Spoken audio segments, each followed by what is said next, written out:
My name is Carrie Smith. I live in Bunnell, Florida, and I'm an artist. Me started, I've always drawn, doodled, and glued, saved scraps, and glue them to things. It's just something I've done for my whole life. I really enjoy the act of creating. It's like I have this idea in my head, and then I get, I try to put it into something, you know. I sculpt, I paint, I draw, I write, I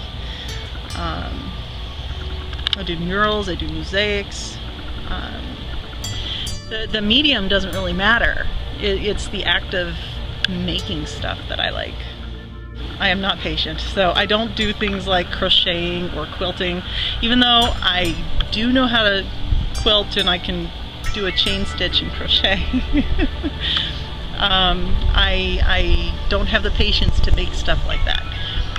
So it's got to have some sort of a gratification factor involved.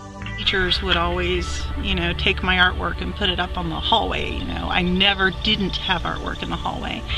My art teachers loved me, you know, because I would get my stuff done and then I would help them with the other kids who were having a hard time.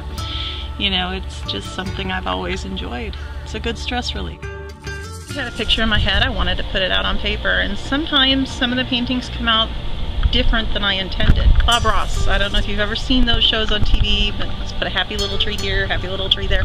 I watched those like on PBS religiously as a child. Every time they came out, I'm like, it's a happy accident when things go wrong in a painting, because then it makes you do stuff that you weren't planning. It's an experiment, it's something new. I like to teach, I like art, I wanted to combine the two. But yeah, I had kids, and somehow I never managed to get the schooling in that I need to become a teacher. So I teach people, but it's not ever in an official teacher capacity. You get the schooling so you can become a teacher. If money was not an object, absolutely.